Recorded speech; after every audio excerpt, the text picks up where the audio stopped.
uma das grandes questões na longevidade, no avanço da idade, é a autoestima. A sensação de estar envelhecendo, a sensação de estar perdendo vitalidade, mexe muito com uma questão fundamental.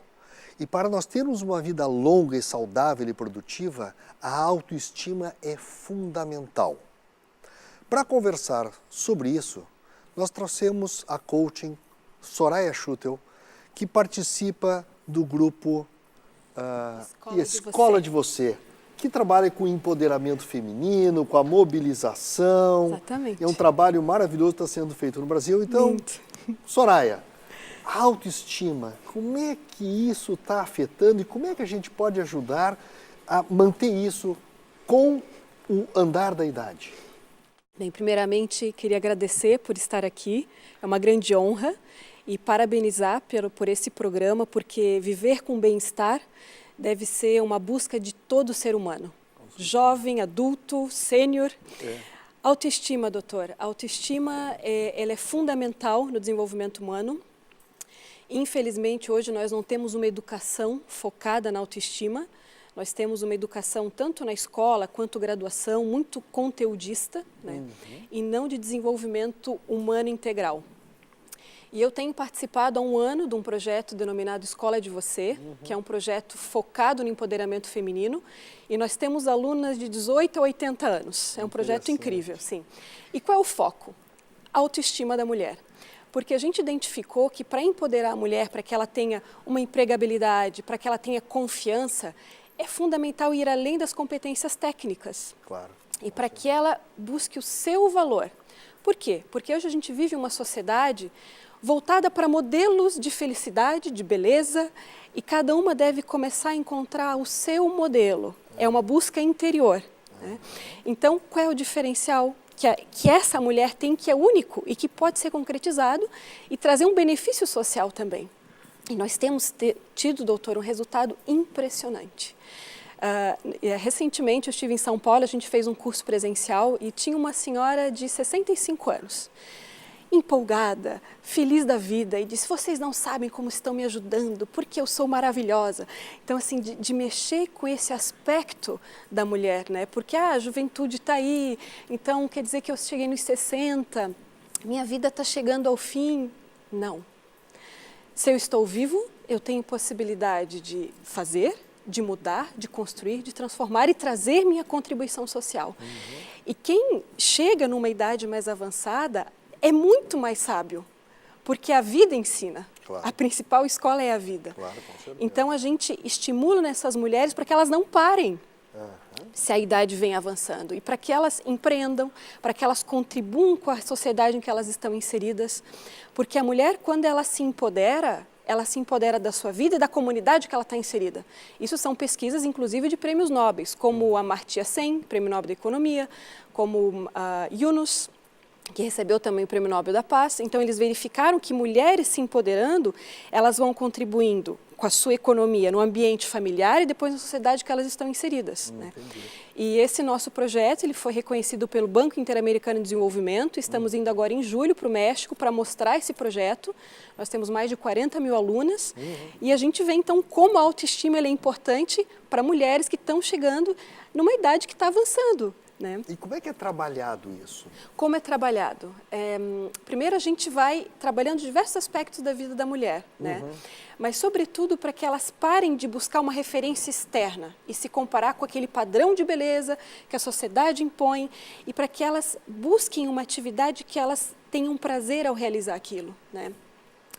Por exemplo, uma mulher sempre gostou de fazer moda. E ela nunca trabalhou com isso, então de começar a buscar as competências de desenvolver isso, né? Inclusive como atividade profissional. Claro. Então da mulher não parar porque a idade avança, não, de buscar dentro das suas paixões, atividades, inclusive de ter uma remuneração, né, claro, a partir disso. Eu tenho uma frase que eu sempre falo, né, que eu digo assim: o meu carro não tem freio, o meu carro só tem acelerador.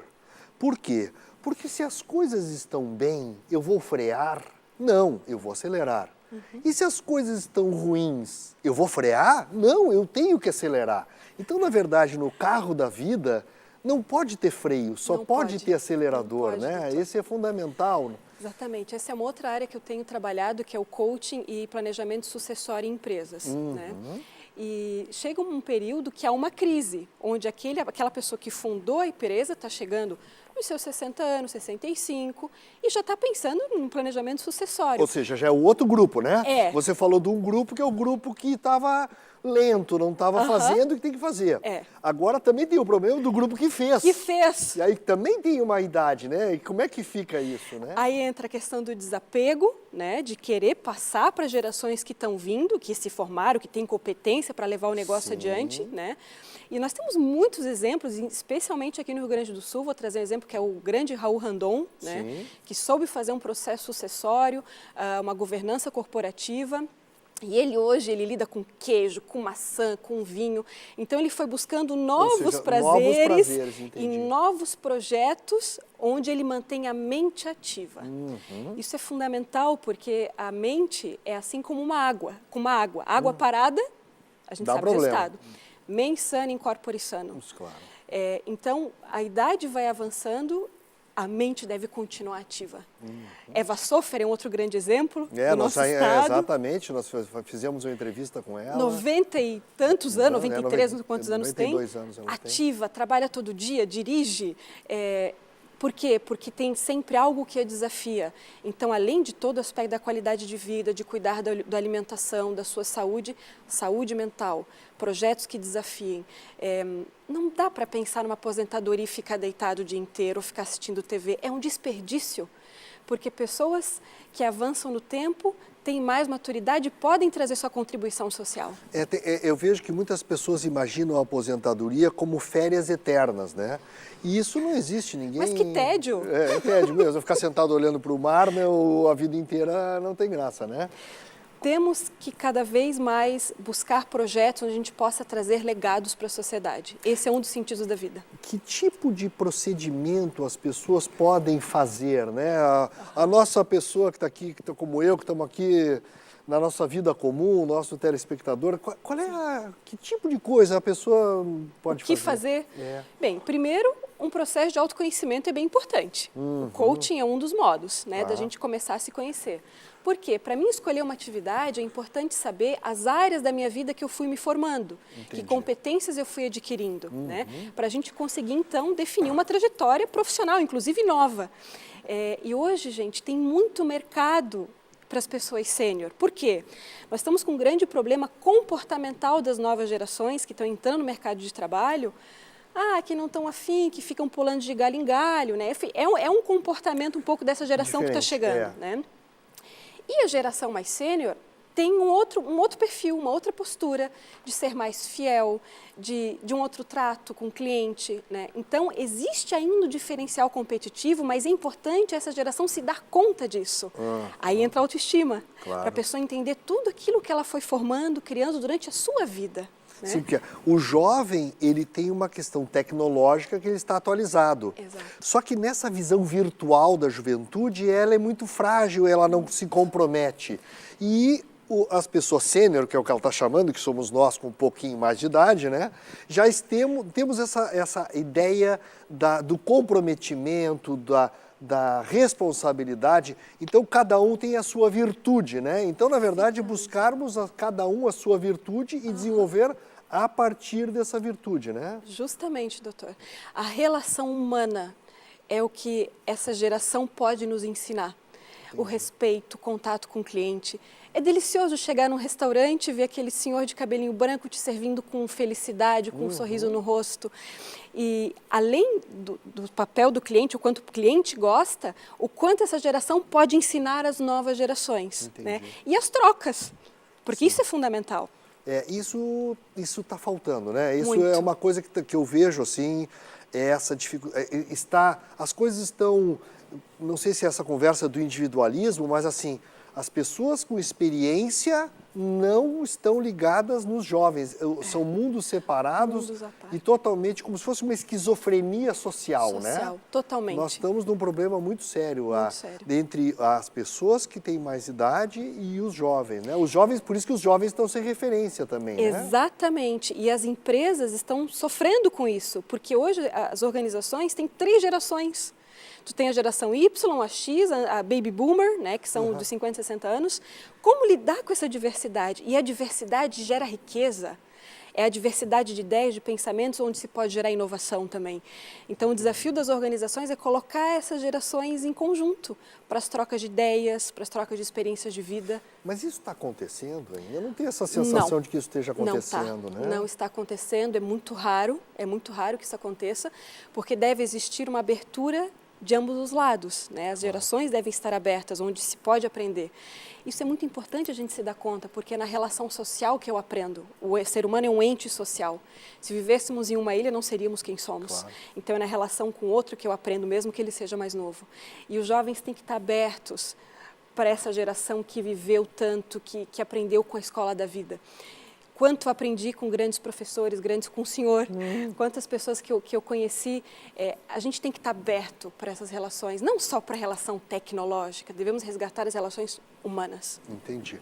Vamos chamar a nossa dica de alimentação agora.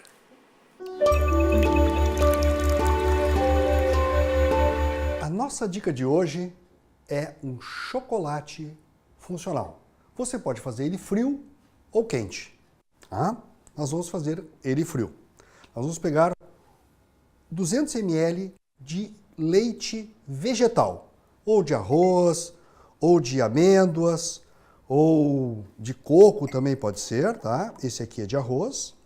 Você encontra no supermercado todos esses tipos de leite.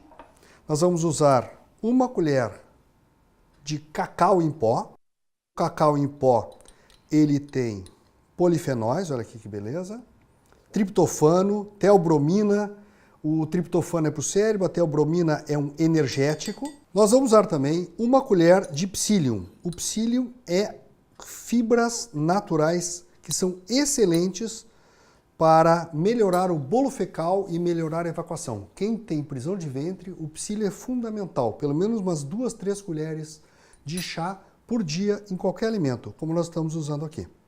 Vamos usar, para adoçar o nosso chocolate, 1 colherzinha de sobremesa de mel.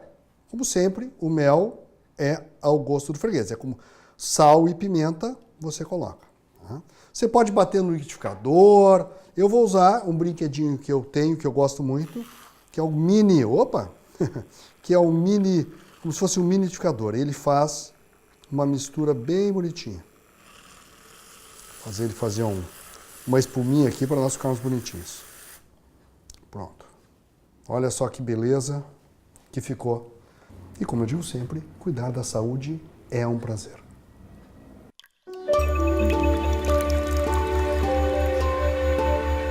Voltamos com o nosso Viva Bem. Antes de continuar a entrevista, vamos chamar uma dica de atividade física. Hoje a dica de exercícios do Viva Bem vai para aquelas pessoas que, na verdade, não estão se exercitando, que são as pessoas sedentárias. Eu estou aqui com o João Batista Nunes, que vai nos dar algumas dicas do que essas pessoas podem começar fazendo. Bom, a primeira coisa é tirar as pessoas da cadeira e do sofá.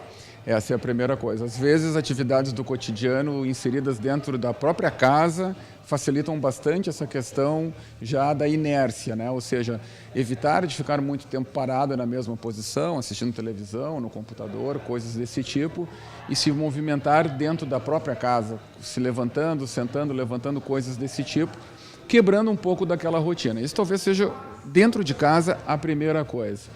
Aí sim, a partir disso, a gente pode começar a pegar essas pessoas e tirar elas de dentro de casa e começar elas a botar para se movimentar um pouco mais, com um tempo um pouco mais prolongado, que conforme for a saúde articular dessa pessoa, ela estará apta ou não para poder, tipo assim, fazer uma caminhada, coisas pequenas. Sim, ela pode começar bem leve, com caminhadas tranquilas, 5, 10, 15 minutos, 3 vezes por semana, com dias alternados.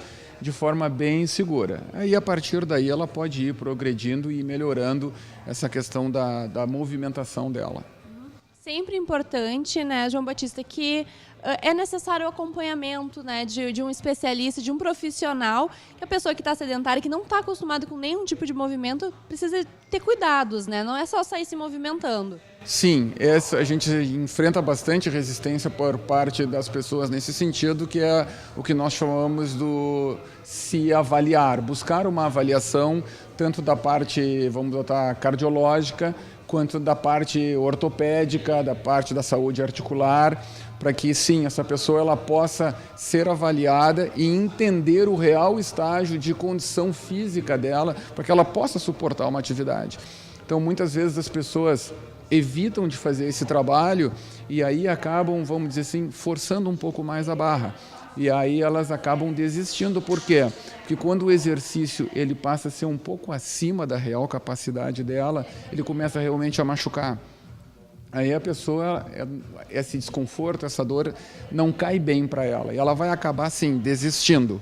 Então, se ela quer começar de forma mais segura, ela procura uma orientação médica. A partir disso, o médico vai ter condições de dizer para ela, assim, olha, tu está 100% apta desde que tu comece com um programa gradativo.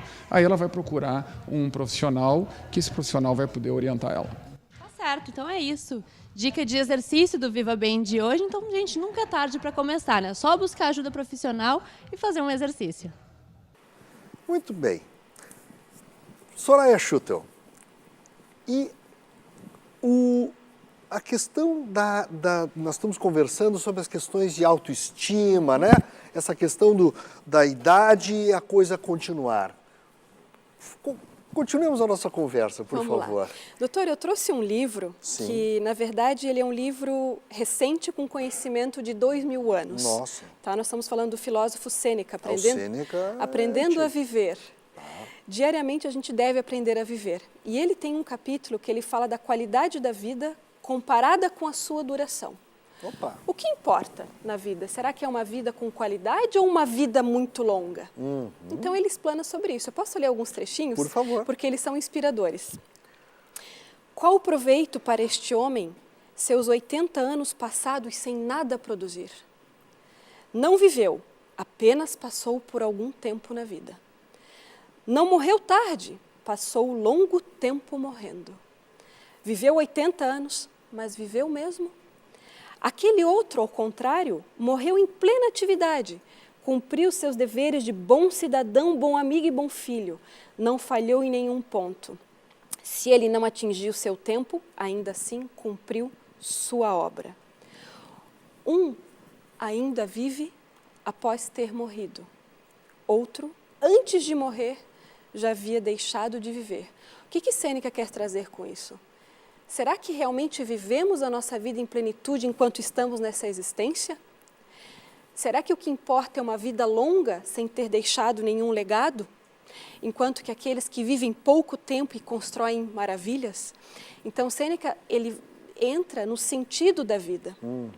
É a longevidade, porém, com resultado, com legado, gerando obras. Ou seja, sempre a questão da quantidade e da qualidade, né? Exatamente. Então, a vida não é uma questão quantitativa, é uma questão qualitativa. Então, o nosso programa, que apesar de estar falando de quantidade, porque nós estamos falando de um programa de 80, 90 anos, o importante é a qualidade dentro da quantidade. Porque se tivermos quantidade sem qualidade, não temos nada. Não tem nada. É a qualidade do tempo que eu vivo, do que eu faço, do que eu produzo, das relações que eu construo. E, doutor, se estamos vivos, podemos fazer. Com certeza. Se eu tenho 80 anos e quero mudar, eu posso fazer. Uma dica também, doutor, bem interessante. Ok, não quero mais trabalhar. Ok. Mas buscar cultura. Visitar museus. Assistir grandes apresentações de música, óperas, concertos, porque isso tudo estimula também as conexões neurológicas, estimula a inovação, a criatividade, o contato com a arte, a cultura. O Brasil deveria cada vez mais estimular a arte, porque a arte ela inspira o espírito humano a fazer mais e melhor. O topo do humano é a arte, né? Eu sempre digo que o topo do topo é uma orquestra sinfônica, é o Beethoven. Para mim, o Beethoven é o topo do ser humano, né? Porque é a arte pura que traz a emoção, que mobiliza o teu cérebro, o teu coração, o teu sentimento, o teu relacionamento, faz você lembrar de tudo que você viveu, tudo que você sonha. Então, a arte, ela é um